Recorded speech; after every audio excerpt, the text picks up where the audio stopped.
welcome y'all to Jay's and Joe's in the morning. The morning What's up, show bro? the morning show everybody loves that no one fucking listens to. But listen here.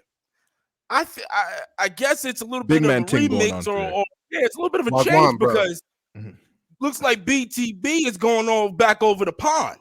Yeah, bro. You know what I'm saying? We stepping Big man into a thing. little International, global. All right. You hear the accent? Y'all hear the accent? Listen, we have a YouTube.com/Black of the Berry. Yeah, I love it. I love it. Content you can get. Well, listen here, people. I just wanted to let everyone know exactly who we have coming out to the stage. Listen, by way of motherfucking Tottenham, you may have seen him on a few. I'm sorry? No, I was saying Tottenham. Go ahead. Tottenham, there we go. Listen, you may have seen him on a few different projects on the YouTube machine. He's an actor, he's a producer, but guess what? Most importantly, and the reason we have him on here is because he's real big into that UK goddamn drill scene. You know him as Paper Pabs, aka Prince of Scales. Hold on. You're not doing it right. You're not doing it right. Go ahead. Let me talk to the people. Can I do an intro? Let me give my intro. Go ahead and give it to him Hey, now, listen. baby. Go Hailing ahead. from Meridian Estates. Hailing from Meridian Estates. Listen, one of the original, you know what I mean, rappers in this motherfucking grime scene. You know what I mean? Listen, he's the man, the myth. Shout out to the grime. You know what I mean? The man, the myth, the walking scale, the walking gram, the Prince of Scales, the man, the myth, the legend, Pappy Wabby. Food man, bro. Let's fucking get it, y'all. Hey, Ben. What's up? Go ahead and drop me one of them motherfucking goddamn beats while I bring them in or whatever you got over there. Shout out to your Pabs.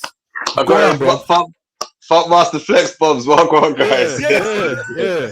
No, don't do that because we'll never get through the episode if you smoke Master Flex. Yeah, I'm bad. Master Flex, man.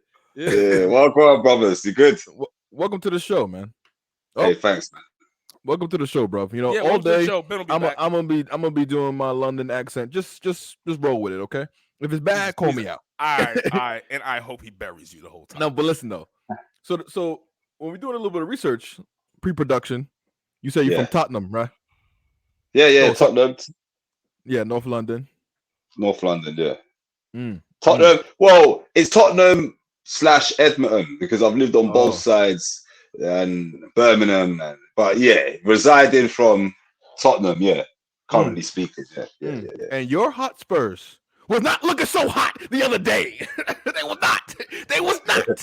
They ran into Chelsea FC and they got their ass beat. So I just want to rub you on your face. Well, first of all, hold on. Before we even get into that, because this man, he may not even give a damn about any of that. You don't gotta be, but he's from there. You know what I'm saying? If the niggas beat the Knicks, even though I may not be a Knicks fan, I'm gonna be upset.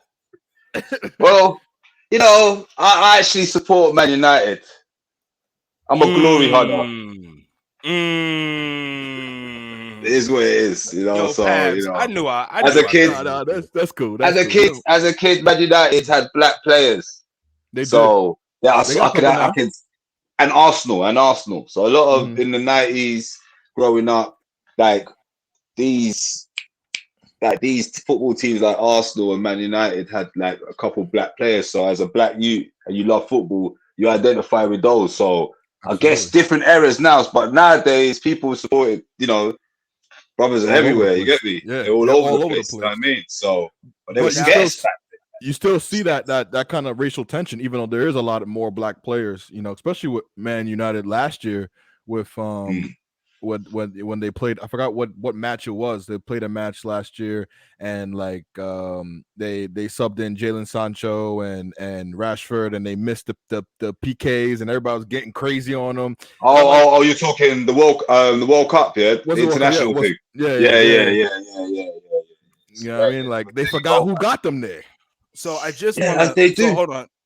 Ooh, I do want to continue this conversation, please, but I just want to put this point out there is that Bad Times will be back on here.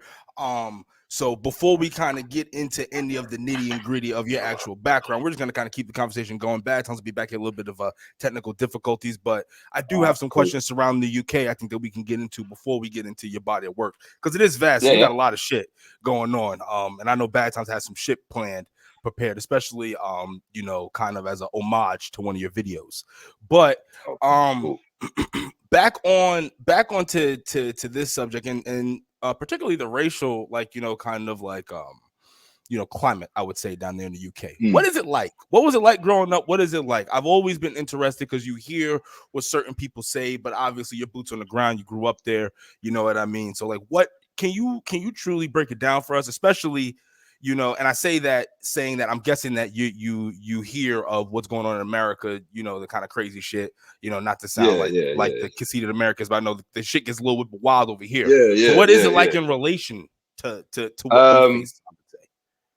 But I would say, like, there's black areas in like the UK that don't necessarily have any racial problem, but then there's areas where it's like spot the black guy, where that guy might be subject to, you know, couple racial slurs. Get me? But in regards to, but I think that's with everywhere. That's wherever you go. Everywhere but Jamaica. You know what I'm saying? But I don't see, or the Caribbean, but there's always going to be areas where you're not wanted, you know, for whatever reason, underlying reason or whatever it is. But you know, growing up, I've always been within these areas where there's dominantly black people anyway. I actually prefer those areas. And although when you go uptown and you live in the area where, you know, and it's a money thing, so you're not really subject to any of that. Because in London, you got like rich areas, but we ain't got no like a rich black area. It's just a rich area. But I know in America, you got like rich black areas. You know, areas where there's rich black people living in there. But we don't have that. If you're rich, or if you got paper or whatever it is, if you're financially good, you're gonna live where anyway. It's like there ain't no color barrier, really. You get me, like that? Because at that level, you don't really experience it that bad. You know what I mean? You don't experience it. You get a neighbor that's hating on your whip or whatever. He probably sells drugs, but he doesn't. Does music, calling you for the police. But that's everywhere you go, man. There's black people that do that. You know what I'm saying? That complain about whatever. But but police-wise, there's similarities in like black brothers getting, you know, killed in the hands of the law, but not to what I see in America. That shit touches me, man. When I see all of that and I hear all of that, it's crazy. But we don't really experience that to that degree. We've had a couple cases, but they're not frequently happening as much as we see over there. You know what I mean? But we just have black communities where we just, you know. So I don't really experience the racism, but there is racism like online and stuff like that. But I just see it as they're showing their true colors. I never saw them as someone that wasn't racist to start off with in the first place. So I weren't really hurt. You know what I mean? So I just see it as that's just how they're going to be. You know what I mean? But yeah, man, it's not affecting my paper. So having an effect on my paper. So, you know what I mean? I'm smooth with it. You know what I mean? I hear that. I hear that. Hey, man, my bad. I fuck around. My shit just cut off. My computer just fucking shut down. I'm on the iPad right now. There we go. We're kind of adjusted. We can't really see the top of your head. If you can just, there we go, player. Well, I was going to ask Pabs is so we talk about the affluency and some of the areas, right? Some of the ends over there. What for somebody visiting, what are some of the areas not to go in London? Just don't go there. Omit to go in there. South London? We don't go to South London? Is that what it is? You know what? It's crazy, yeah. I'm trying to plan a trip on that. There's areas. There's there's it's crazy because there's areas within South that are rich areas that are nice. So it's just sometimes it's like people just generalizing the whole area. Like, apparently there's places in Brooklyn that used to be that ghetto, but now it's like only rich people live there, right? Yeah, you know from super, yeah. It's now gentrified. All white people live there. That's a fact. That's well, there you go. So is it? But I guess some men still get busy. You know what I mean? They come out the alley. Yes, they do. Yeah, I'm saying so. Getting crazy. Yeah, it was sweet. Yeah, man. But it's just anywhere, you know. Like if you're looking for the trouble, it's gonna find you. Oh yeah. But because they're like all gentrified, these areas as well. Like Brixton is now gentrified. Back in the day, Brixton, I would hear loads of stuff about Brixton and all that. But now I hear a lot of stuff like it's all gentrified now. House prices have gone up. This person, that person. So I guess within the little subculture, you would find it's dangerous. You get me? If you're gonna get, I don't know. But if you're just there, There's a white guy that's there that looks like a hippie that's doing fine and no one's troubling him. But as soon as a nigga comes on the block, it's a problem. You know what I'm saying? Like that's a fact. But and that's what I want to say, because I want to avoid that tourist generalization. You know what I'm saying? When you go somewhere, they automatically know you're a tourist and they automatically eye you out. I ain't want to do that. Walk and lick. You know what I mean? Like I want to look like okay, you know, like obviously he's not from here, but he looked like he know what's going on. Yeah, he's still one of them. He's still one of them. You know what I mean? I'll just say stay off the estates. Go anywhere, but just stay off the estates. If you know, because there's eyes everywhere from the windows and stuff like that. You don't know. You might just bust the wrong corner and you see a gang of goons, and you know you're looking at food or opportunity or just boredom or just seeing whether they want to take it. You get me? Like. That can happen to someone that lives in London too. You know what I'm saying? Like, That's true. That's true. You know what I'm saying? So, as a Northman going to the wrong estate in South, having no business going there, and then it's happened to buck up into some guys who knows what the future holds with me. So even myself, it's like, is it like super territorial over there? Like you going from north to south, they're gonna be like where you stay, where your mama stay, where your grandma stay. I think when you're younger, like when I was younger, like. Situations will happen like that. Guys will be like, "Where you from, blood?" and stuff like that. Like every day, you know, if you're out of town and you know what it is, because the answer could be the wrong answer. Like, shit, if I say Tottenham, does he have beef with niggas in Tottenham? If I say this, and you know, if I say this, then I'm live. What am I live for? You know what I mean? But that's when I was younger. It was older niggas that were like pressing you or whatever. Like, where you from? Or even on the bus, wherever, because you know the bus goes through many areas. But I've lived in Birmingham as well, so I used to get that in Birmingham. Where you from? Because I had a London accent. I was a Brummie. I was a Brummie. I was born in Brum, but then I grew up in London, and then I had to go back to Birmingham. So how old were you when you moved from Birmingham to London? 4 years old, about 4 years old. Okay, you was relatively young. You go young, You cool with Mist? Yeah, I'm cool. I don't know Miss personally, but I love his music. But I've seen him out and all that. As a matter of fact, one time we had my brother had my older brother in Birmingham had a sweet 16 for his stepdaughter, and he booked us and Miss. This is before Miss was like this. I didn't even know who he was, but he was big in Birmingham. So all the young drillers wanted, you know, Mist at this party, and wanted us and. Bloodline and Mist came down, so we just done it because it's my brother's stepdaughter, and then everyone was going wild to this guy, and I was like, shit. And that's when and like a guy 6 months later, he was blowing up with Steel Bangles and stuff like that. That's when I first met Miss there. So that's the only time I've ever like seen it, and like and then we just through the music. But yeah, man, it's a cool guy still. You brought up your team Bloodline. I kind of want to get into that. Like, I know like you guys are all like cousins. You guys are all like related and stuff.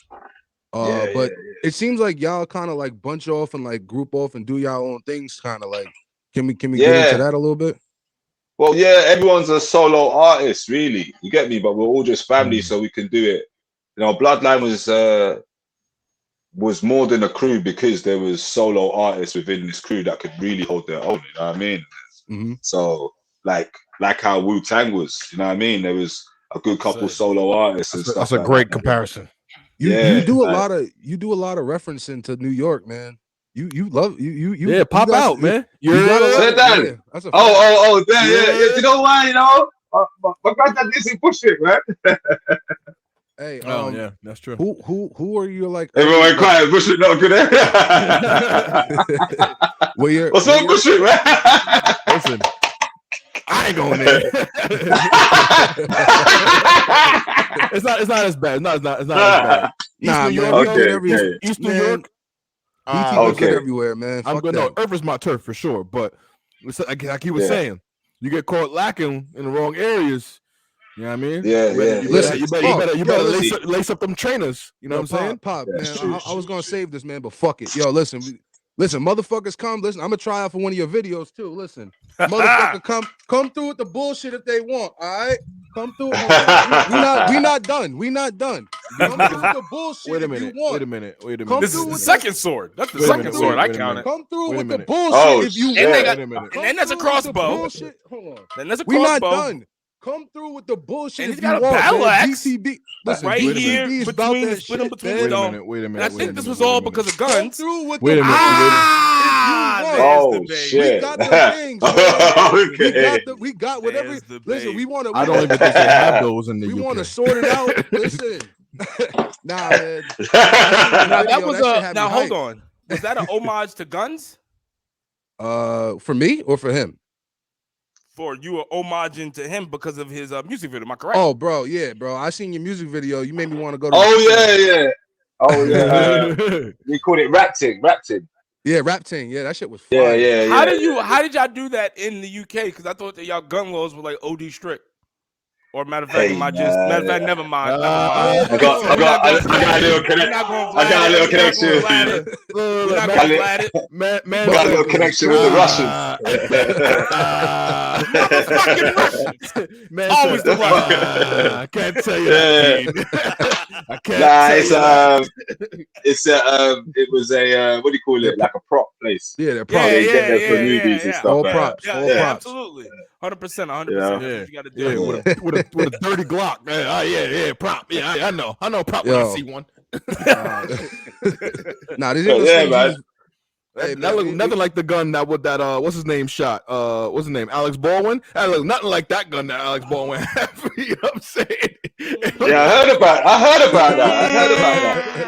Maybe a little too soon. Maybe a little bit too soon. Oh, man. It's not. Y'all That's unfortunate, boy. I heard about that. It is unfortunate. This nigga ruthless. Yeah, ruthless, son. Her body not even cold yet. Damn. I'm sorry. Ain't even cold. Still warm as hell. I signed a 360 deal at Ruthless Records. I'm sorry. Yo, what can I say? I'm sorry. This is fucking crazy. Hey man, you always been on like the the roman thing, like the roman music and everything. Like for real. You always talk. Listen, I seen a lot of your older interviews, and you was talking hella shit. Like, I'm not trying to get into like nothing too crazy if you don't want to, but like, have you been like, is there hip hop police? I know there's hip hop police. Like, there's all these young niggas is going down. Where like you like the first like generation of like niggas like starting to like motherfuckers is looking into them and shit, like reading into their lyrics and all that other good shit. I don't know. Okay. I don't know, but I know there's something. Obviously not. If it's still here. Well, no. I guess here's the question, right? Because like over here in the States, especially in New York, like them hip hop police are on everybody's fucking dick. Any kind of movement, they're fucking on it. Crazy. Like, shout out to the Smurters. Y'all don't have any kind of like, I guess y'all don't have like a dedicated force out there that's up on y'all like that. Like, how is y'all law enforcement interact with y'all? I guess is the question. Like, not black people specifically, but y'all as the artists. You know, there's a website called Scar City on YouTube. Scar City, you not heard of it? No, some guy that basically documents all of the stuff that's happening within the UK crime-wise, and most of the time he's got rappers. Like links it together? Yeah, he links it all together and he starts talking, you know what I mean? And he's got a northern accent. I think he's from Birmingham. He's got a Birmingham accent. He's got to be careful, I'll let you know. He's got to be very careful. Well, yeah, a lot of people, some people like him for it because, I don't know, for whatever reason, some people dislike him for it, you know what I mean? So you can see from that little YouTube doc, like, mini doc every week, he's always got some new thing popping up. You can see that what type of intel the police look into or what they have on these rappers and what they listen out for and stuff like that. But I mean, if you're getting busy, it is probably best in this day and age to shut the fuck up. Like, to just shut the fuck up, right? Yeah. Like, don't put it on the record, like, or fucking change it. I don't know. Or go harder in masking it up. And because you have to decode it. Nowadays it's just, you know what I mean? Like, it'd literally be like Opie shot Larry in the face 3 times. You know what I mean? Like, but that's, I guess, mad blatant. But also, they couldn't use nothing in court up until the other day, but now they can put people's lyrics in court. So it's like, yeah, I think that was the reverse. They've been doing that in shit. states. No, but I think that's in the reverse. My in New era. York, though. In Sorry? New York, I think they said they just threw that out. Oh, is it? I think in New York they said they ruled that out. Shit, I guess in London, that's a different ball game. Yeah. Okay. So in New York you can't use rap lyrics because Lord knows. Because a lot of it is cap. Man. A lot of it, a lot of that shit is cap. That's what I was going to get to. Like, don't get me wrong. There are certain people. Don't get me wrong. There are certain people in the industry that is what they actually do. But then we also cannot. We cannot act like 6ix9ine did not just happen, and we cannot act like he's the only person doing that kind of shit. Like being a fake gangster and fucking trying to portray something that you're not to get some kind of views has been going on since the beginning of goddamn time. And everybody CB4. You see what I'm saying? Like facts. Yeah. Big fact. MC Gusto. MC Gusto. MC Gusto. Yeah. I'm gonna tell you right now. MC Gusto is one of the hardest fake MCs there is. Straight He's one of the hardest niggas. He's one of the hardest fake niggas ever in the world, bro. This nigga's crazy. You know what I mean? The nigga from Jicky Promoters. That's another one. Little Cecil. Hey, so actually, my bad. Go ahead. Oh no, you can get it off. So I was going to ask is actually like, you know, just kind of like on that kind of like cap subject. When you're dealing with individuals within the scene out there, right? Yeah. I'm just I'm very interested to know, and I want our viewers to understand kind of like the parallels that everything is. How much of that do you? How many times do you interact with artists and you're just like, oh, we're just gonna work this one time together because everything about you is bullshit, and I don't want to be tainted by it. I just think that we will be good for this one particular project, and then that's kind of like I'm gonna wash my hands of your fucking tomfoolery bullshit. Like, is that something that happens a lot out there within your craft? I you know what's crazy? I don't really have much outside features like that. Yeah, this motherfucker don't do no features. It's not that I don't want to. It's not that it doesn't happen. It's just I don't know, man. Whether it's they hear me and they think, oh shit, you know what, bro? Have you watched your old interviews? But not only you want fuck these niggas. These niggas smoke. All pussy. I want all the smoke, nigga. Yeah, well, you know that was. And that's why I guess, and that's where the question comes from. I'm trying to see where did that. I was trying to be a little bit diplomatic of how we got there, but basically, how did we get to that point? Well, you know, when I was coming up, it was grime dominated. So I was like a rapper within a lot of grime MCs, and I always break down grime for the US listeners. I apologize. Could you tell them what grime is and why that is different from what you do now? Well, I mean, I always done rap amongst grime, rap amongst my crew. They were like mainly grime, innit? But grime is the difference in rap and grime. Grime is like music like that came from garage. I don't know if you lot had garage over there. Yeah, I know what garage is. Yeah, so the garage music, people used to like rap on garage to whatever tempo they needed it to be, whatever BPM, speed it up for it to hit your drum and not be too fast. But still, be able to sing along to it, not like it's Twister, because it's fast. Okay. So you just have to make sure that you're hitting the drums whenever. And you ever watch People Just Do Nothing? What in grime? You ever watch People Just Do Nothing? It's a show on BBC. Oh, it was on BBC. Oh no. Oh, what the fake grime MC guys? Yeah. All right, cool. So you see that? So going to the pirate radio station, rapping. Saying whatever, but it's usually people from the council estates, which would be the projects, that would, you know, write poetry on these tunes. And there was a time when people were doing it like, you know, let's party, love, and have some dance, like equivalent to the Sugar Hill, you know, they hit the hop, and then there's, you know, then it comes the moment when you grow up and the kids coming up under that have got a bit more edgier lyrics than Hibbity Hop. And it might be a bit more like Paid in Full, Eric B, Rakim, like that sort of edge to it. And then and then the people that come after that become a bit more aggressive to the point where it just went straight to rap. So to drill. So it was grime, and then it evolved into drill, because not in the sense where there isn't grime no more. I just mean evolution made the kids that are growing up now more drill type kids than they were grime type kids, because grime went to the point of, I guess, like it kind of crossed over to the massive. Yeah. As far as it can go. It's essentially, I feel like it's what our gangster rap genre is. Yeah, in the sense. You know what I mean? Like it's gangster rap. Yeah, you know what grime is. You guys have grime, and then we have gangster rap, and then it became so mainstream that rap mainstream, and then now we have drill and they have drill, and it's like the question is, perhaps, where did the drill start? Oh, we started in Chicago. Okay. It started in Chicago. That's what I was gonna say. Started Chicago, then it went across the pond, came to New York, went to Korea somewhere. I don't know how it got over there.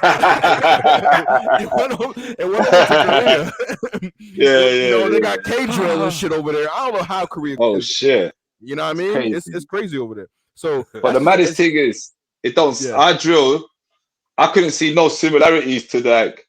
I don't know. New York drill's pretty similar, I think, to me. To the Chicago drill. Them Chicago niggas is different. Them Chicago niggas is different. Honestly, everything that they do. I don't consider like, I just think the subject matter is what makes the genre called drill realistically, because like if you listen to old Chief Keef and you listen to like, you know what I mean, any new drill song, New York or London, you know what I mean, they're two different sounds, they're just very similar subject matter. How many murderers? Listen. Chief Keef is the grandfather of how many murderers? He is the father and grandfather. And not only murderers, how many murderers? A lot of victims too. A lot of victims. And just Chicago alone. You know what I'm saying? I'm not gonna lie, them motherfuckers would have been killing regardless, bro.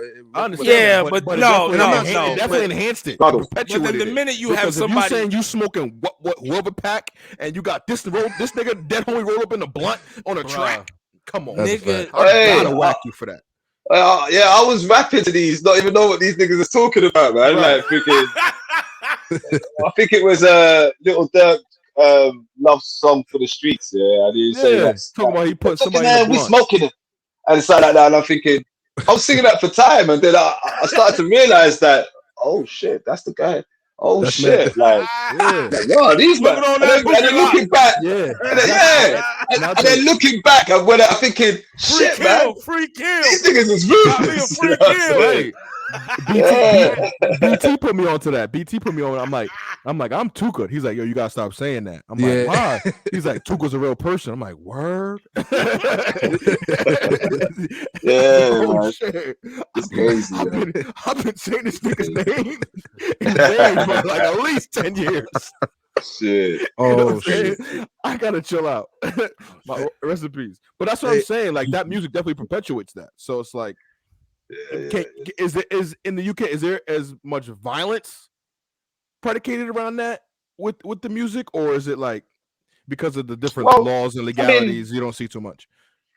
What do you mean, like the violence coming because of the music? Puts the violence goes hand in hand. That relationship. Well, you know, I mean that's been the story anyway. That's been the story. But shit, man. I mean, I guess the music is helping us to normalize the stabbings and the killings and stuff like that. Not normalize it, but what's the other word for it? Like, well, I guess normalize it. Yeah. Nah, nowadays someone gets stabbed and they die. Desensitizes you.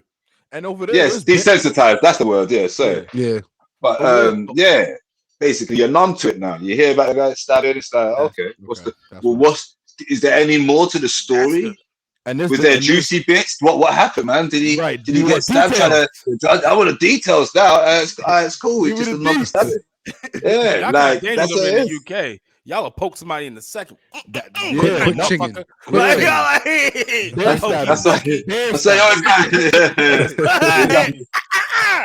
Gotta protect your neck. We'll just shoot you over here, but y'all on a different savage level. That's the thing too. That's the difference. Speak to that difference though, Dean. That's difference because 6 inches of pressure is different. It's completely different. You I come in the crib, somebody. I blast. You know what I'm saying? You come in the crib and I blast you. That's fucking just different than fucking in the UK. They gonna get up on you. Let me hear your last breath.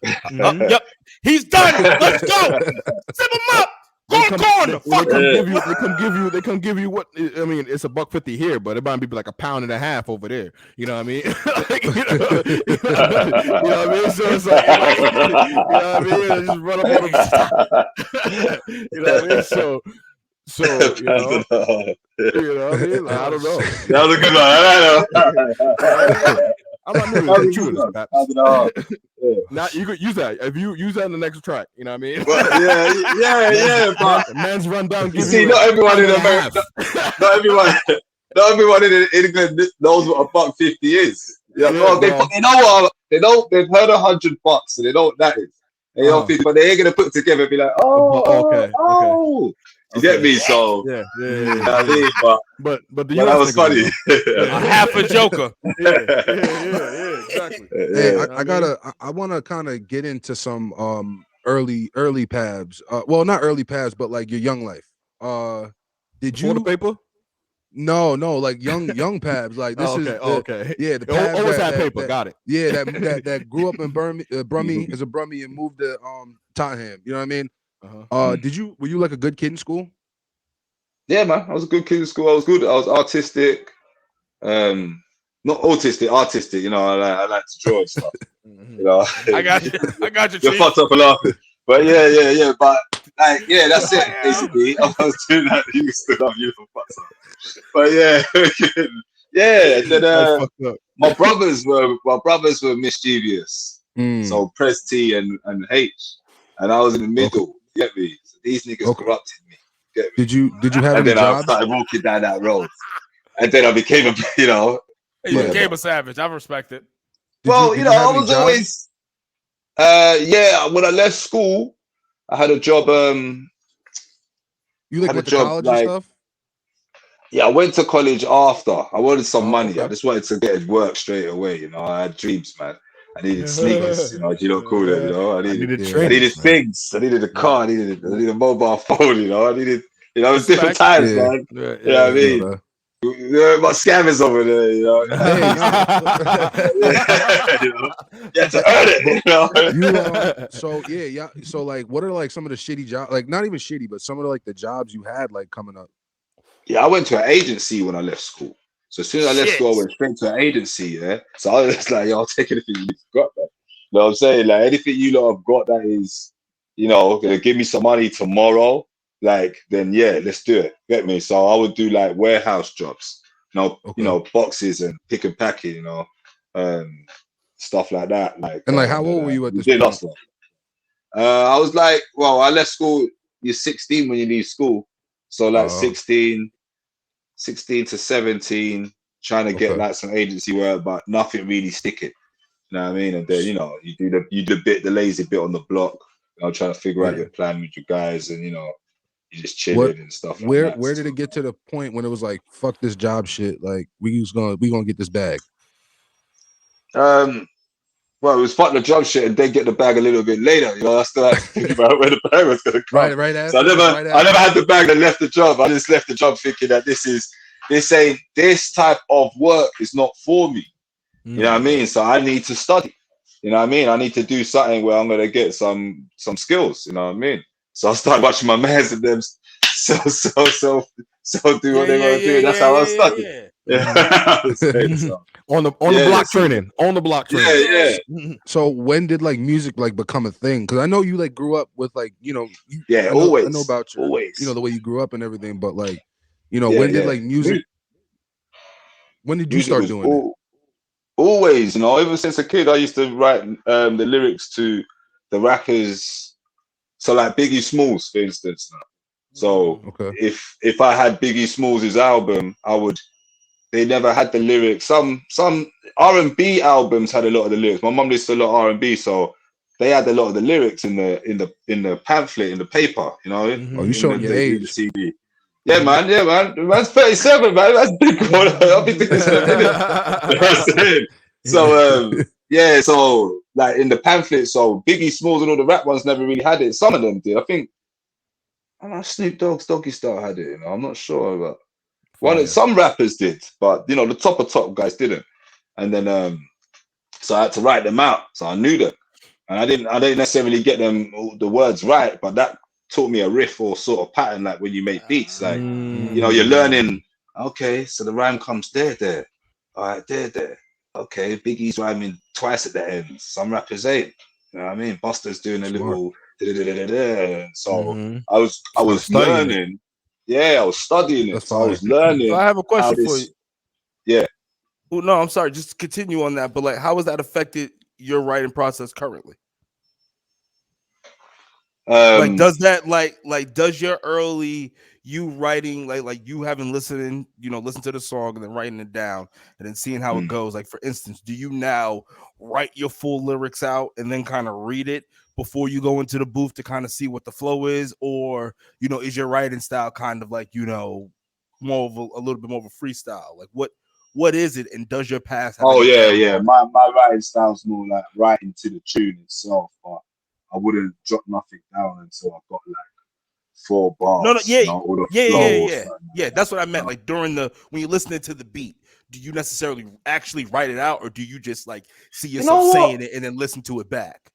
It depends. If I'm driving and I'm listening to a beat, so it have to be voice recorded.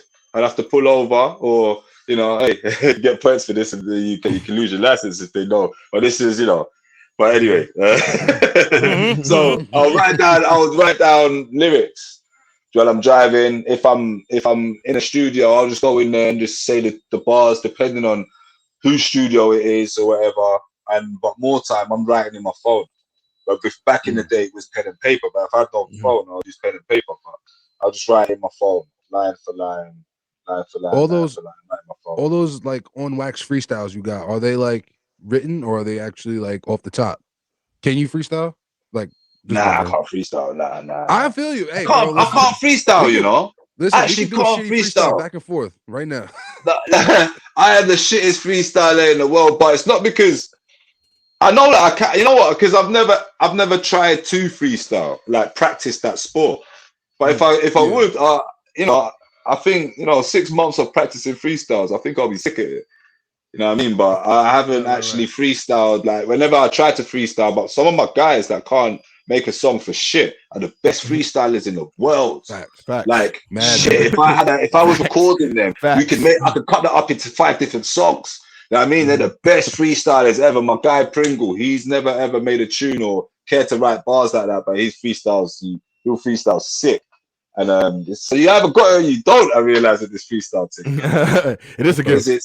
It's a gift, man. You got to think forward a bit more, more calculated. Super. It's like crazy to understand the art, because it's like, how are you? It's a muscle. Like, it is a muscle, but it's like it's also anyone. All 4 of us could freestyle right now if we just literally just for months just went in by ourselves. If you just did it every day. Like, but then you know what though? I'm talking about the elites that do it. I'm talking because me. I watch URL, so it's like I see people freestyle schemes. So you're like, all right, crazy. All right. How are you doing that? How are you doing that? I seen Charlie Clips freestyle a scheme, and I saw that, and I looked at this and I said, you know what? That's a gift. That's God did that. But you know what though? God did that. Going to Paper Pabs' point though, it's like it's very interesting because it's very rare that you'll see an artist elite in both of them.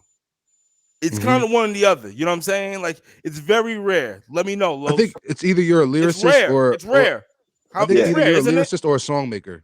To be honest, like as an artist, the closest one we got is Cassidy. I was about to say, right? That's the closest one we got. But like a freestyle and rap and like rap on wax, and that has hits at a high level, exactly, because it's usually one or the other. Like, because not for nothing, a lot of those battle rap guys, they cannot make the transition over to rap. They can't. I mean, the same way some rappers may not be able to do that. Doing it lovely right now. Most of them, I said. Okay, good. Shout out to Surf, but most of them can't do that shit. They got to go back to selling the pack. It is what it is. No disrespect, but that's what it be. Hey, Paz, you know get it how you live. So listen, you put on this. Well, not you put on this image, but you have this, persona of kicking ass and taking names and Roadman and all this shit.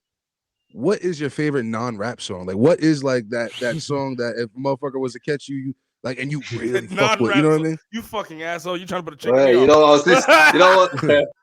I like that song "Fool's Paradise." By who? Really? What's her name? Did you know it? Who sings it? Was that by Nelly Furtado? Or am I nah. If I come out of there, I don't know if I can get it. You want to do some BTB karaoke? Can we get a little sample pack? Yeah. Wait. I can find a song. Shaka Khan or Melissa Morgan? Someone like that. Yeah. Fool's Paradise. Benefits. Bright lights and big cities. I'm driving through London to see sometimes I play that like bright lights and big city. Yeah, man. Hey. I don't know her name, but it was I'm pretty sure it's Melissa Morgan. We can't play it, but I'm pretty sure it's Melissa Morgan because what I'm listening to after what you just did. Yeah. It's Melissa Morgan. It is Melissa Morgan. Yeah, but I like that disco era, man. I like all that disco music from that moment, like, because I worked from that moment. So it's like, but I've seen like movies, and I think, you know, you kind of get sucked into that moment there. Like, I think I was around the like that disco time in the 70s and 80s. I think it's late 70s, early 80s. Yeah, what's the fucking blue, baby? That 70s and 80s was different, bro. Do you know why as well? Because those songs got remade so much, so you kind of like, you know it. You feel like you know that song already. So when you actually get to hear the song, you're like, right, this is the raw form. You know what I mean? So as I started to make beats now and all that, make beats and respect the music even more, then man, I can appreciate even these old songs now. I'm trying to see what segment I can take out of it and, you know, put some drums behind it. Who knows, man? I can turn that to a drill song. You never know. You know what I'm saying? Like, you know, so I like listening to these old songs to try and find a little 2-3 seconds of something that can. I love that. You know what I mean? What came first? I love that. What came first? The production or the raps? Oh, the raps. I was always rapping first. Yeah, I couldn't produce for shit. I always knew what a good beat was. Yeah, how far into the into your rapping career, like, were you before you decided to make beats, and like what was the reason behind it anyway? I only started making beats in 2018. Okay. Yeah, for I had a CD called Trapanese, and so on the Spotify, I couldn't get available now. Paper Space Pabs. Look them up, and the shit's available for all you to fucking find on any of your streaming platforms that y'all may be listening to your music on. Yeah, I personally Apple Music, but yeah, go ahead. I'm a Spotify guy. Oh, Tidal. Yeah. Okay. Well, there's on Tidal as well. Yeah, they give us more money. Oh, well. So that shit that we should make the crossover. T-Pain release was true. Yeah, we got to make the crossover. Black-owned business. Yeah. Right. Yeah. We got to switch over to Tidal. We got to switch over to Tidal. Yeah, I think Tidal is the least amount of streams it is to make, you know, to make $1. So yeah, make $1. Yeah, but shout out to y'all. But yeah, man. I mean, making beats for Trapanese in 2018 because I couldn't get beats. It's not that I couldn't get beats. I just felt like, you know what, these beats ain't bringing nothing out of me. You know what I mean? So I was like searching for melodies, and then I stumbled across like a Splice or whatever these things are, like these sound pack people and all that. And they give you sound packs and you get these melodies. Like, okay, and I'll build drums behind it. I think, hey, you know what, this song's cold. And then I'll get my engineer to do the chops and whatever. And before you know it, I got the hang of it, of making these beats, you know what I mean? And at first they were rusty, they were some shit. But what's a good beat? Really and truly, anything can blow tomorrow, you know what I mean? Your shit is beat, you would think like, right, you really like that? Like, yeah, man. You know what I mean? So have you got any placements with your beats, or is just those are to the head? What do you mean placements? Have you gotten like any other artists, big or small? Not outside of the bloodline. Not outside of the bloodline. Nah, man. I just like Major, Bossman. I've sent a few to Prez, but that's about it. But I want to like start giving the beats to the younger lot, so that they can grow up with this sound. You know what I mean? Like that I'm making and producing, because those are the ones that are here to stay for longer. I give all these. Are you tapped in to any of the young bulls? Couple. Nah, I'm not really tapped in. I ain't gonna chat shit. You get me? I ain't as tapped in as I should. I was gonna go over, but yeah, I thought nah. But I get stopped by the young lot that I know first name. I might not know their rap name, And then they would be like, yo, Pabs, man, can we go studio? And I said, yeah, I've got beats. But really, I know what they need. They need beats. They need someone to help them. They need a lot of work. Like some of these guys, they need beats. They need people to take them to the studio. They need someone to do the video production. Because I know what it's supposed to be at this level. Yeah. So they're either going to grow up and learn in the process, trial and error. But there is people my age right now that exactly know what the end result's supposed to look like. And we're supposed to go over there and help them so that they don't get caught up in this label bullshit that can kind of like age you before your time musically. You know what I mean? You can stay in it for longer. You know what I mean? So I'm still here. And a lot of men that started rapping when I started rapping, they're not still in this thing for whatever reason. They're like, but they're not still there. They've moved on to do other things or whatever like that. But I just feel like I'm fortunate enough to just still be, what am I doing different? And I think it was because I just kind of like knew the music business from early on. You know what I mean? Like, you never thought about managing? Yeah, I would like to manage a manager though. See, I'm a people's person, but you know, parts of me is like fuck people. You know what I'm saying? I'm half and half. I see the fuck people. Bro, shit, bro. Fucking based on the motherfucking interviews, we know fuck people. Yeah, right. But I'm a people's person. I love the people, but to manage someone and like exactly that, like they've got to want it more than me. Yeah, they got to want it more than me. I ain't got to want it more than you. You know what I mean? They got to want it more than me. And that's that. But yeah, man. Speaking of that, because you were earlier talking about like wanting to give your beats down to the younger generation and stuff. And then when you were talking, I was thinking because excuse me, apologize about that. Thank you. Well, you know what I'm saying? I don't know. Coronavirus. The shit I do for a living, I live around it. But besides that, you know, when you were speaking about kind of connecting with that younger generation, I was thinking in my head, like, you know, that's a hell of a resource to pull into, you know, a young man or woman that, you know, effectively may not be shit or may not want it, and effectively because then waste your time and, you know, money, which, you know, obviously nobody wants to do. So how is it if you did decide to go out there and say, you know what, I kind of have the playbook. I think I'll be the head coach. I think, you know, you could be my star player and we could kind of go on. What would that process even look like for you? And we're not saying that you can't do it for your damn self. We're just asking, what would that process be for you, since you did say about the, you know, the beats, stuff like that? Like, what would create a, you know, Dr. Dre Eminem relationship or Eminem to 50 Cent relationship with you and the individual? That dedication, like just being dedicated, like go to studio without me. You know what I mean? Like go to studio without me if that's the case, you know, like you should honestly be annoying.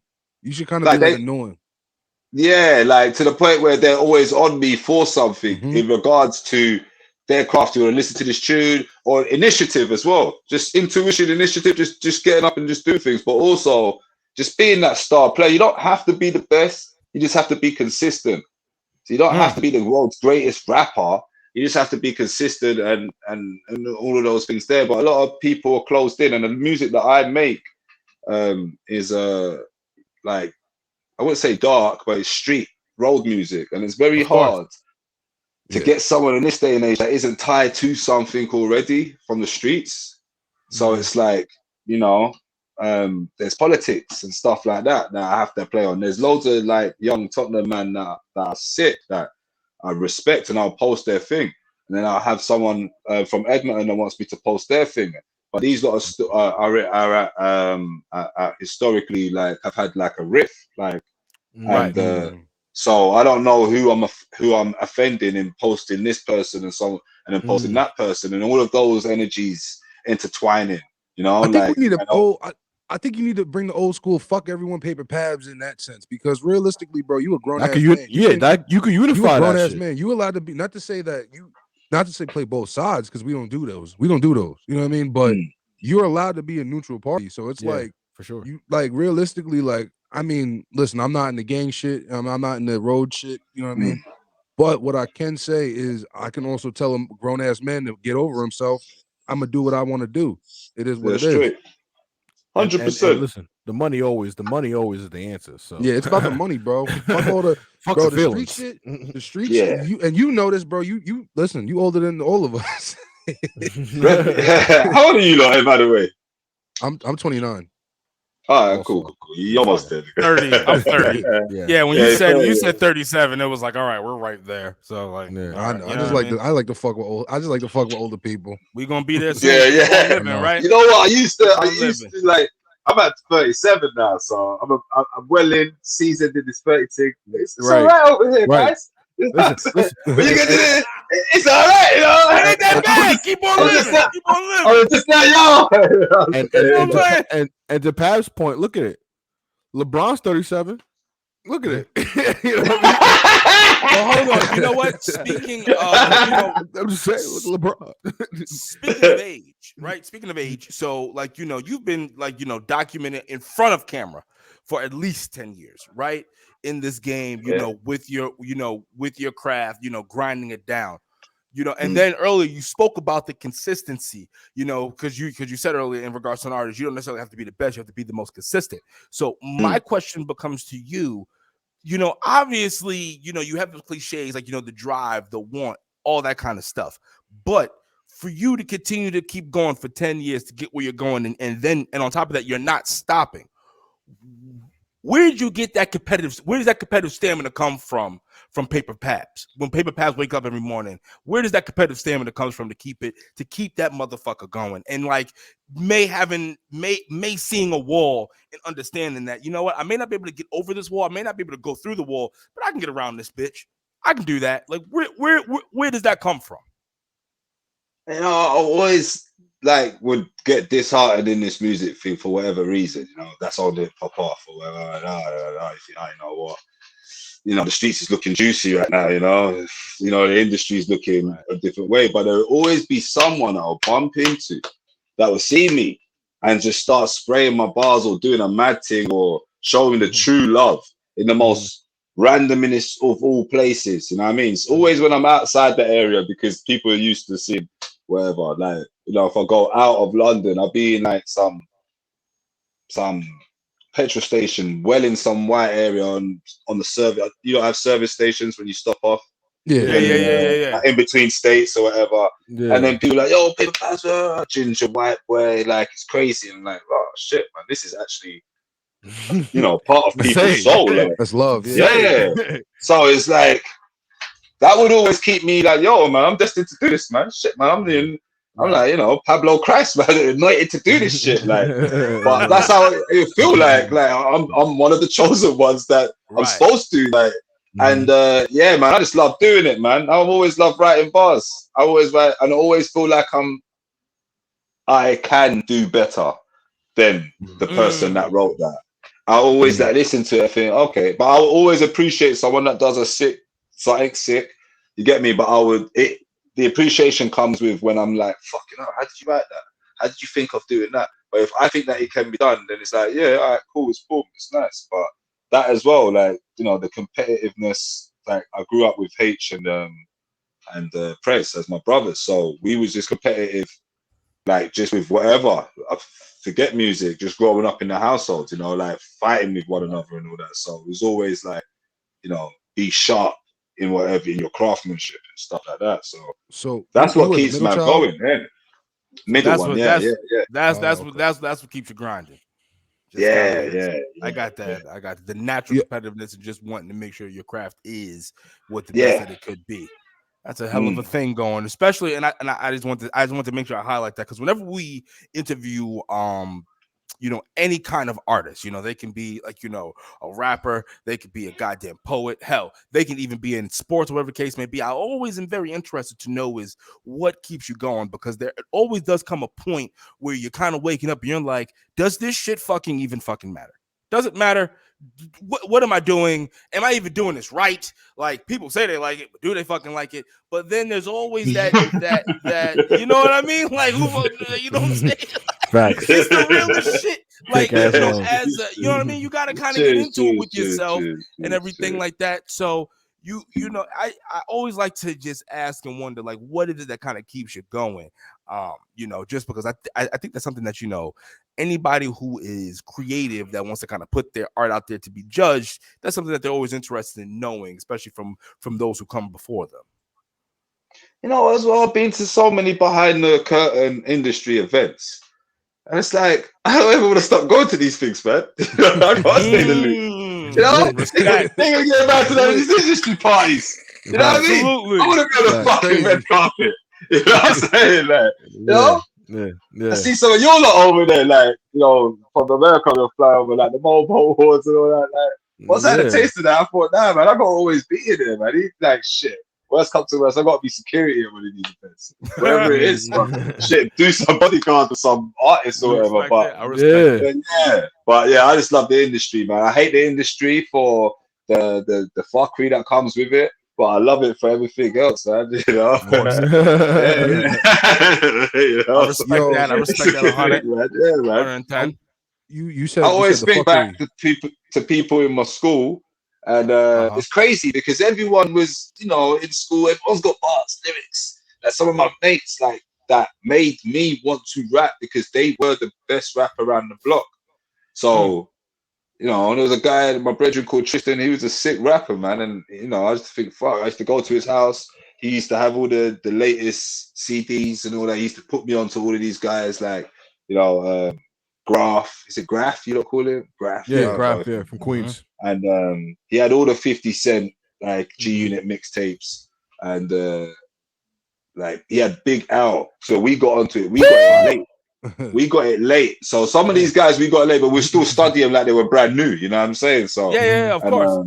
Yeah, and then all of that, and like we just Big L. Oh, this guy's hard. Isn't it? So Big L's fire. And then, but they used to write bars, and they were the sickest. But then they got caught up in whatever it is, real life or what have you, and then they just don't get to be that person. So when I see them, and I'll be like, yo, man, and you got no bars, you're the reason why I was even rapping in the first place. I thought, shit, I was trying to keep up with you because your shit was, I was trying to figure out how you put all those words in and made sense and all that, you know, and all of that. But enough of my friends were sick rappers, but the consistency, like I said, man, they just didn't want or didn't think that it would, I don't know, for whatever reason, but they didn't carry it on. But whether they believed that in themselves or thought that they were going to get there, but they were sick rappers, man.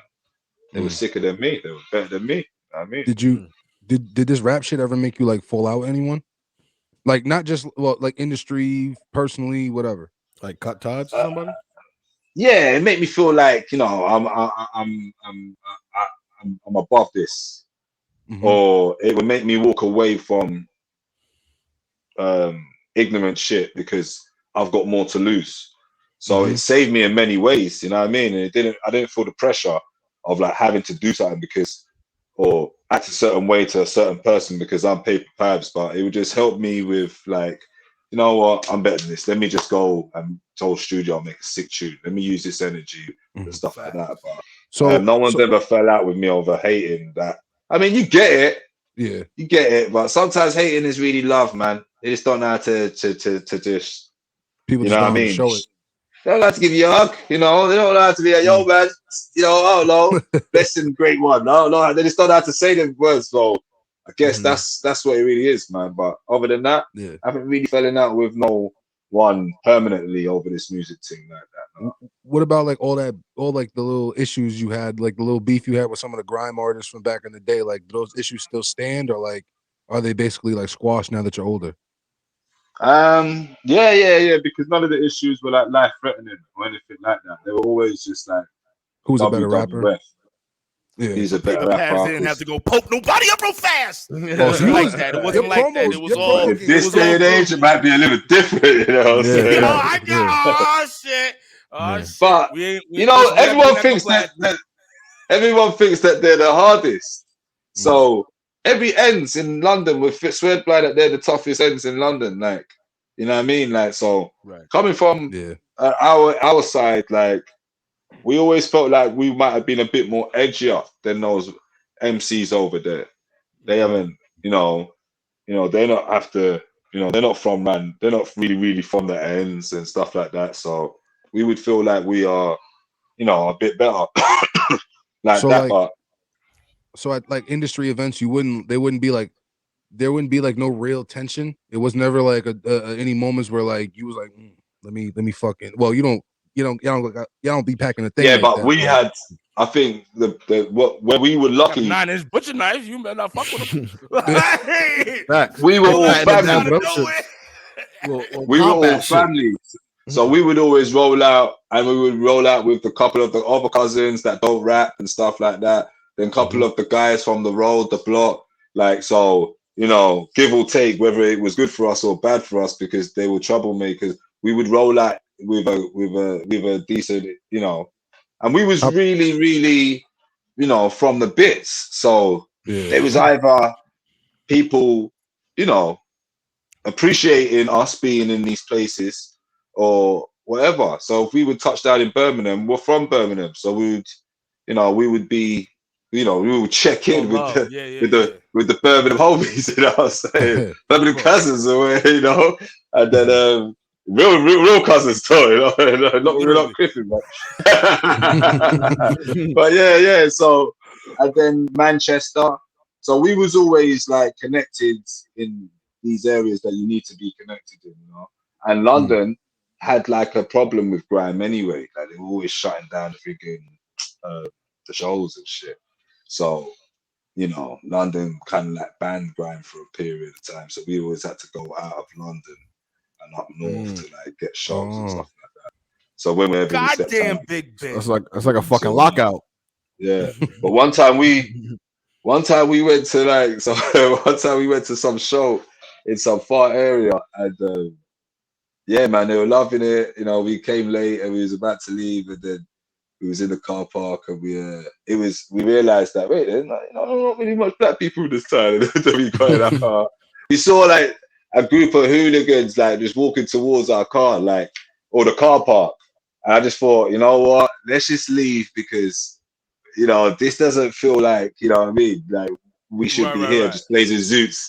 You know, man trying to play me tunes. Like we was with a DJ, a BBC One DJ at the time, and he was playing me tunes on his laptop, and you know, I could just see. You know, you just like someone's just seeing, but you're really watching what's happening over there, what's forthcoming, but you're still trying to play it cool, because you know it might not be that. You know what I'm saying? But your antennas are up, and you're like, cool. The more they kept coming, it's looking more like it's that. Like, all right, cool. It's gonna pull the plug on this tune. Yeah, safe. See you later. Go. And then we left the DJ there. We left the DJ there because he you know, he thought it was all sweet. I'll tell you, I'm gonna go, man. You know what I mean? What was his outcome? What was his final outcome? How did that happen with him? He's all right. He's all right. Okay. He worked for the BBC, so he was cool, man. Look, man, he was already set for life. You know what I mean? So I had to think about my future. You know, I was a young boy in this too. You know what I mean? But yeah, he's cool. No, he's cool, man. That happened. So. Hey, I want to know a little bit about Silver Street. Oh yeah, Silver Street, a road in Edmonton and N18 on the border of the A406, Edmonton, Tottenham. Yeah, I want to know Silver Street. What was it like? Well, we used to. There's an estate still to this day on Silver Street, Red Brick, and it's had a nice setup, man. You know, there's one way in, one way out. You know, there's a subway there. You know, like you could maneuver to Tottenham and Edmonton nicely. You know what I mean, without having to go on the big dual carriageway. You don't call it freeway, So we without having to like, you know, but you can't cross over it because it's a freeway. You know, crazy lanes, you know, that stuff there. So, but the estate sat right there. But I went to school on that road also. So I grew up in the area, and everyone I know grew up in the area. And Meridian's a stone throw away from that, because Meridian got hot. So we just started, you know, being around Silver Street. Silver Street was like a second home anyway to Meridian, because we grew up within the area. But yeah, my Silver Street was a nice time, man. You know, it should be like should make a movie about that little period of time, man. At least get to, or like a little. What do you call it? Netflix series, docu-series things or whatever. Oh shit! What's the one called now? They kind of have one a little bit, sort of, kind of now. Shit. What's that one? I forgot what it's called. Yeah, Top Boy. Top Boy. Yeah. How much? Yeah, they got top, but this one would be a bit different. Hold on. Yeah, I don't know. You heard the way he said that? He was like, yeah, how much of that is cap? Yeah, because I think it's deeper than it would be more of us. It would be more. It wouldn't be just about the drug dealing. You know, Top Boy is based on drug dealing, right? So there was more to Silver Street. Obviously, in every ghetto, so to speak, there's some sort of drug activity. So we would document that, but also we would document, you know, we used to get the girls, and when we used to, you know, get money schemes, and, you know, just the fun part. Like, guy will come through in a car, it might be stolen, but the police will come, and it's like, it was just a fun time because, you know, you didn't realize how much danger you was indulging in, but it was fun. But then, you couldn't see the dangers, man. But it was fun. It was fun, man. Lit. Yeah, it was lit. It was lit. We could get arrested. Can the people catch you on Silver Street? Hold on. Or do you still go out that way? Oh, my fault. Yeah, no, I mean, that was when I would be parking lot pimping on Silver Street. Like, the car would just be there. It's a mini high road. So like, girls will come walk by, man, then will come walk by. It was always lit. A Caribbean shop there, barber shop there. You can make money right here as well. People always buying and selling something. So I was gonna come through with some, you lot call them boosters, right? Boosters. What you mean? These people that go with car bike loads. You know what I mean? You got people coming through the barber shop and stuff like. It's like a little community that the money was staying within the community.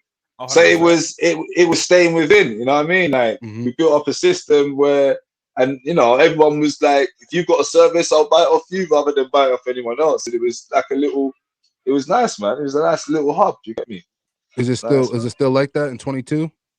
No, because you know, I should write this all in a book. But what happened in Silver Street is that they started putting on like a lot of CCTV up and stuff like that, and the police started to crack down on people and everyone that was, you know, doing that, you know, whatever they were doing and stuff. Like, the Turkish guys had a weed calf, and everyone was up to no good on this road, but everyone had a legitimate business, so to speak, or everyone was actually, you know, normal people, but everyone was, you know, it was a little hustle and bustle. It was one hustle and bustle road and all that. So Silver's was good, man. And then there was the betting shop and all everyone would like be in the betting shop, you know what I mean? When you could smoke indoors. Nowadays you can't smoke indoors and stuff like that. And then yeah, man. Then there was a little bar at the bottom of the road. So Friday nights, Friday to Sunday, we'd all go get lit and all that. There's no telling where you end up, man. Then we'd go to Wood Green. Grab a little painting. Here's a funny question though for you, because you were talking about Silver Street, and I'm trying to figure this thing out. So, and excuse me if I'm going to be a little bit off kilter. How big was pimping over there in the UK? I was gonna say that. Like, how big was pimping? What do you mean? Because pimping was an institution within America for a long time until certain laws came into OnlyFans drop for human trafficking and sex trafficking, and then you had the different websites with the porn and stuff like that. She was like liberation for that movement. You know what I'm saying? Like, shit, Iceberg Slim. You know what I mean? Like pimping was a big thing. For real. Was we catching some hoes on Silver? How big is pimping over there? What, you mean like selling it, or just macking it? Okay, like, listen, I'm talking about you being the pimp, like, you know what I'm saying? That's a motherfucker who, like, you know, he got the team of however many he got, you know what I'm saying? He's responsible for that. All right, cool. It's not really. Shut up, Los. He's the gaffer. It's not they don't look desirable. They're not desirable, you know what I'm saying? It's more like not asking if you buy pussy. We just asking if there was pussy selling going on in Silver Street. Yeah. Oh, yeah, if there was, but they weren't like desirable. I got you. Eastern European looking bitches, man. So if you took me to Silver, hourglass, sexy things that were selling pussy. There's a whole bunch of fucking planks from Ed and Eddie. Yeah. We hear you. Man, from Poland and all these places. Yeah, probably eventually. But there was never like check bitches and shit. I mean, because I guess like higher up, you know what I mean? Like, you know, when we get something sexy, you know, at that stage of my life, it weren't really And I've never really seen big pimping in the over here like that. Really, so you wasn't out here buying you wasn't buying the suck for $1.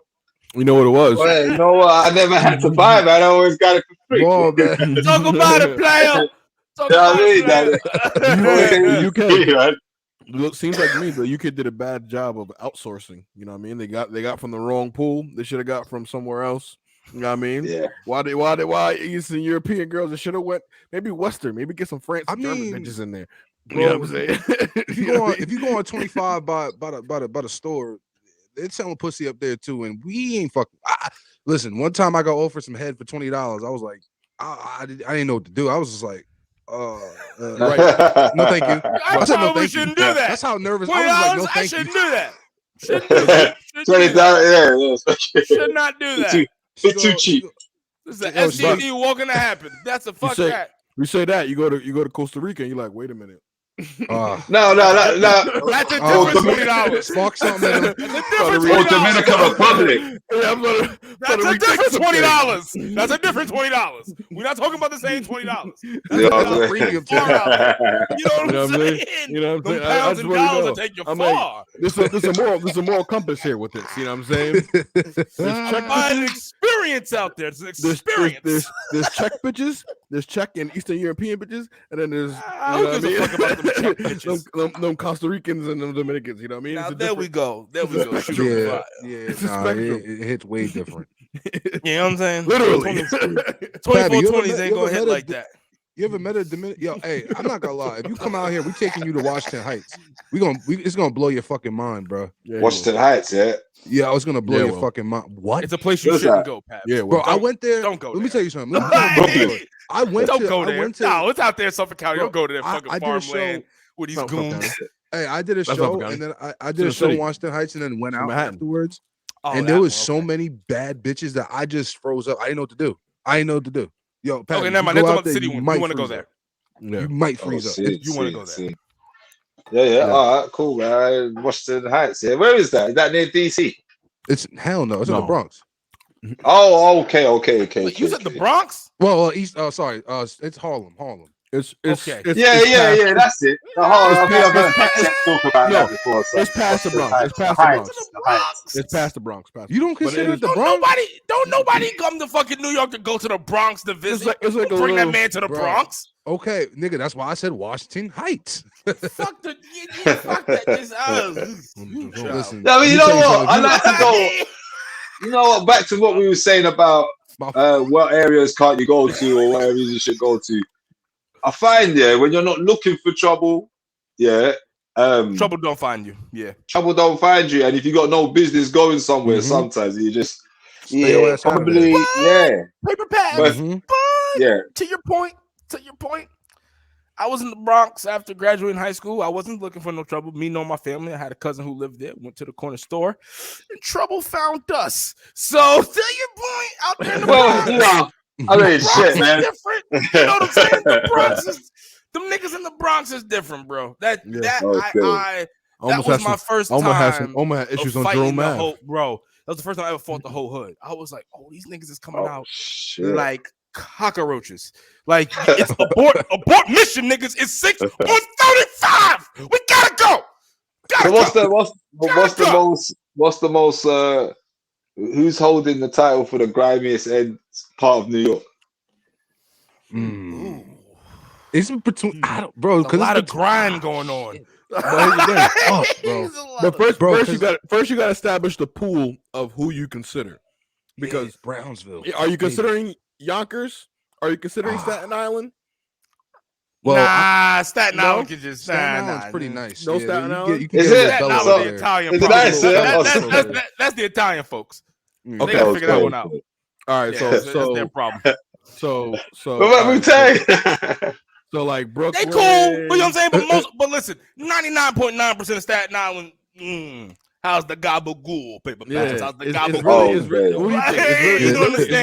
It's really Brooklyn or Bronx, right? Probably. I'm going to Bronx. Bronx, definitely. Bronx or Brownsville. Just Brownsville. That's what I'm saying. The Bronx has yet to be gentrified. That's the only place that nobody wants to go buy nothing. But not for nothing. Look at some of the Bronx though. Like it's exactly. It's like deserted, nigga. Make my point. Well, my point. right now, the Bronx is holding it down in drill right now for New York on the low. Like they're the new up and coming right now. So these niggas shoot everybody every single second. Like that's of course. Okay. Chicago. Them niggas is crazy. I said what I said. every single second. Oh shit. That's crazy. You ever did any shows in New York or like in the States in general? Nah. Press T done a show in LA or Cali or I don't know what the difference is, but Santa Monica? Monica? Oh shit. Yeah, that's fire. Well, I don't know what was that? Cali or that's in LA. LA, yeah. All right, cool. So yeah, he done a show over there. Then he's gone to America, but no, never been stateside. No, man. Wow. I've been to America, but I've never done music in America. No, I've got a cousin out there, an uncle actually, in Philly, but he was from Brooklyn, and he had a crew called FL Futuristic Lingo, and there's a couple guys. So he taps me, he puts me onto a couple guys in America and all that.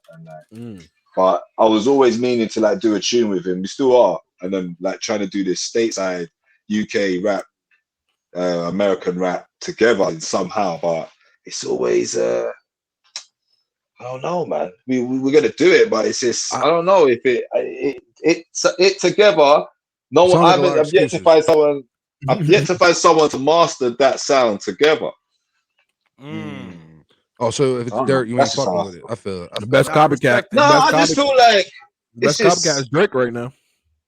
Well, do you know a tune where there's a UK and an American guy together, and like people got it for the same reason that they done the tune? Y'all keep talking about to get my reefer supplies. Well, yeah, Skepta and ASAP. Yeah, that's a good one. I'll just wait for you. Yeah, but you're right. Matter of fact, I was gonna ask you. You still fuck with Skepta? But that was a rap. Yeah, I still fuck with Skepta. Yeah, man. He's someone definitely that we've got history with, man, and there is no existence without either of us. So, yeah, man. It's part of man's history. So definitely need to plug for that interview.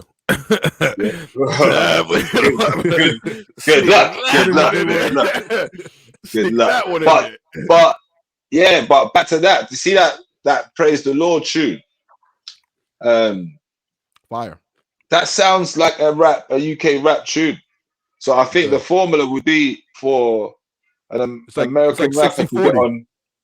Yeah, American rapper to get onto a UK, but they're doing it now. So in order to do that, the flow would have to adjust a little. So those Brooklyn guys that are rapping on drill, they're not rapping conventionally like the normal rappers do in America. They're chopping it up a bit differently to fit in those pockets.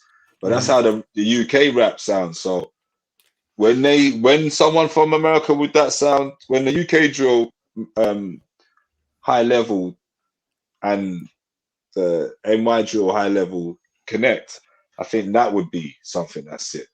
Yeah, because you know what? They're sounding very much like I heard the beat. Some of them are rapping. I think, yo, shit.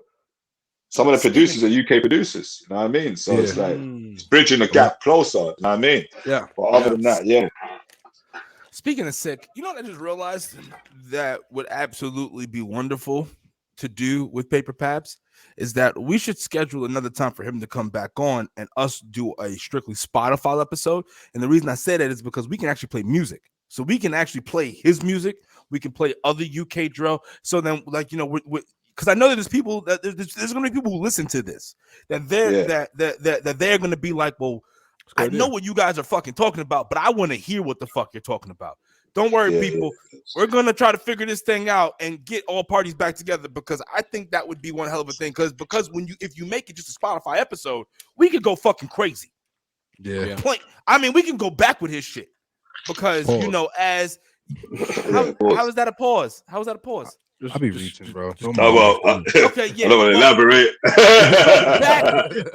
That's a pause. That's a pause in this whole. You know what I'm saying? I gotta break it down. You know what I'm saying? But go back with his music and then kind of just see what was going on. You know what I'm saying? And then kind of see how his sound has, like, you know, transcended, and as well as the UK sound, because a lot of fucking American listeners are pretty ignorant to this shit. You know what I'm saying? Like, we know because we had to fucking listen to the shit, study it.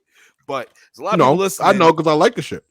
I have another question. Actually, but I'm just saying, for me personally, this is really my big introduction. I've always heard about drill, but I never really had to really learn about it until I had to study for paper.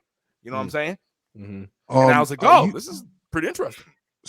So Dean, I don't know if you I don't know if you were aware, like, there's my guy Pab got hella, like, when I say hella music, he got tapes that aren't even on the airwaves no more. Like, you have to literally search through the internet to get to them. Oh shit, I gotta go thisis50.com. Yeah, like, bro, you have I don't even know. Dude, yeah, bro, this shit from like 12 years ago that you had to fucking, you know what I mean, go through just and get on that pill. Yeah, literally, like, oh no, bro, like, you gotta just fucking you gotta. Well, also too, I want to that know goes why. to my point of us having to. I want to get him on with his actual fucking music playing in the background. Well, I think people fucking need to realize this shit is interesting. It's dope. Well, I got a question because I don't understand why do you take your stuff off? Like, I know, actually I don't know why do you take your stuff off? You know, some of the shit I was saying, man, you know, they ain't got no statute of limitations. You know? So, you know, and then I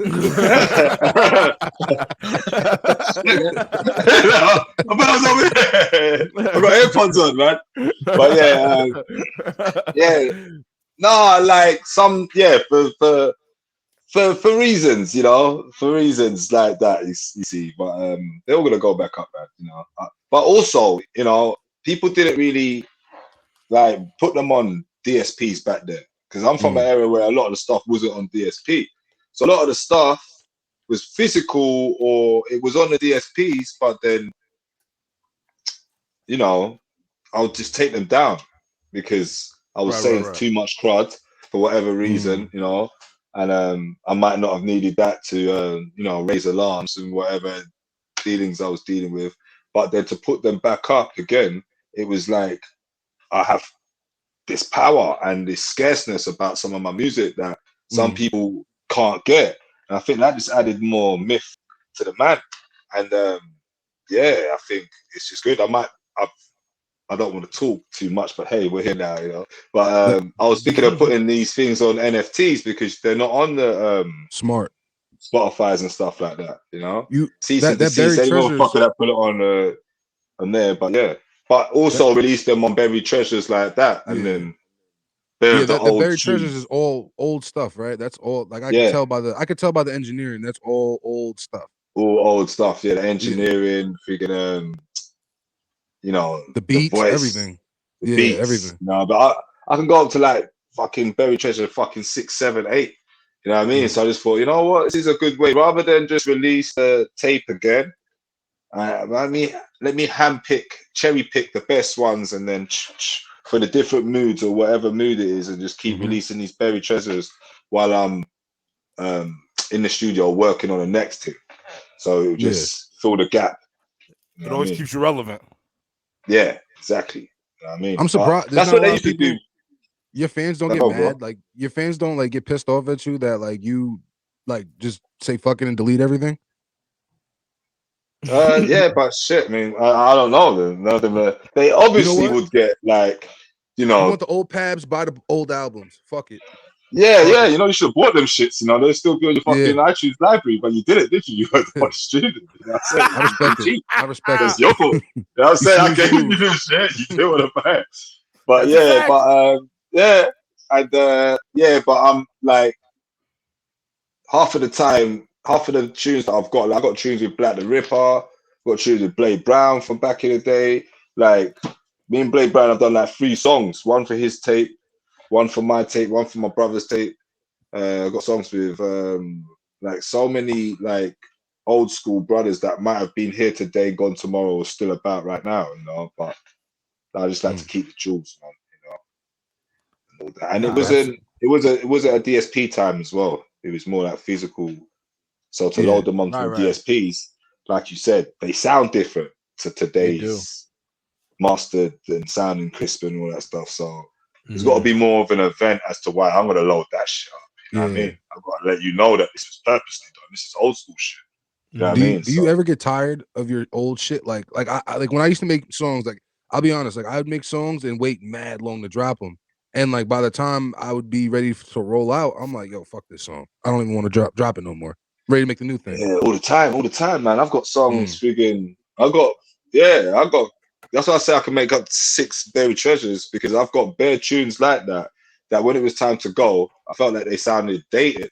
But my solution to that problem was like, don't write about something that's too current. More write about history and historical times, because that shit's just always going to be there. And in the test of time, you see what was worth talking about, and what not. And yeah, man, the beats, don't make them sound too like the in beat. You know, a lot of people want to make a beat that sounds, or rap on a beat that sounds like that tune that you like. Yeah, man, it's got the same similar, and that could be a problem sometimes. You know what I mean? Okay. Yeah, because it does timestamp it. Yeah, but also that's just a mental thing, because someone can hear that and it's like, yo, this shit's mad. Yeah, where's this coming out? When did you do this? And like, well, I've done this 2 years ago. Shit, man, this sounds like you made yesterday. Like, so yeah, man. What's old to you is new to everyone else, realistically. Exactly.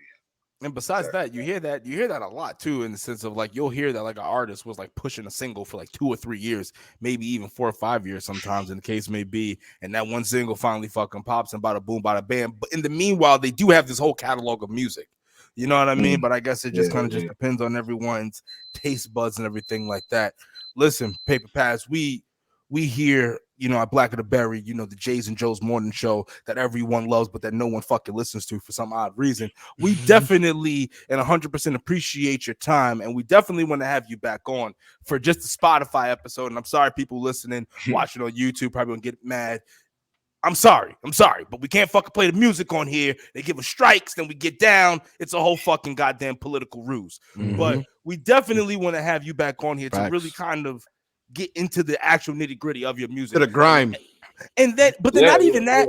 I wanna know where you were when certain, you know, when you were making certain things. Like I want to like not only get into the actual song of things. Run up on man's giving him a pound and a half. But let's get into the background of it. You know what I'm saying? Let's get down to the engineering. What was life like? Because, you know, all that, you know, encompasses like, you know, how, you know, you artists put out your music and things like that. And I think that is something that, you know, especially for people who are students of the game, that's something that they definitely, all of them want to absolutely have. But listen, my brother, we appreciate you from coming all the way across the pond to come to these virtual studios. You know what I'm saying? Peace, love, and motherfucking chicken. Before we head on out of here, is there anything you want to let the people know about? You know what I'm saying? And where can they go ahead and check your music out at? Yeah, you can check my music out on Spotify, man. Paper Pabs, I'm on there. You know, you follow me, you know, subscribe, you know, give me some monthly listeners, give me some money, please. You know, I need it all, man. You can catch me doing a video on YouTube in the first week of February. We've got a tune coming out called Holes and Trust. Me, Boss Man, and Major, B to the L. Yeah, man, that's a sick one. Holes and Trust, nice video. Maybe you can maybe we can coincide this other episode with that episode. I don't know. I'm kind of thinking about something. Maybe so, man. Maybe so. Be done. That can add into the episode. Maybe we can play the music video on here too. That's what the whole thing's about. Oh shit! Yeah. Well, you got niggas. You got clearance. Yo, listen. Well, yeah. Like on that part, so the video's gonna be sick like that video. So yeah, man. Stay tuned, man. We got some fire. Bro, listen. Just know if you got me in the video, you got bare weapons. You feel me? Yeah. You know, I come over and do some videos. You know what I'm saying? Oh, yo. Shit real over here. Yeah. Come on here and do some videos. Yeah. Everything in the video will be real too. America, we love our guns, baby. Second Amendment is real out here. You sold it, bitch. You know what I'm saying? And that was only one of the three. You saw it was only one of the three who was bringing out his. You know what I mean? Bro, we gotta take you to Florida or something, bro. Because you would go nuts shooting machine guns off and letting off fucking rocket launchers and shit. But you would go nuts. Different level, baby.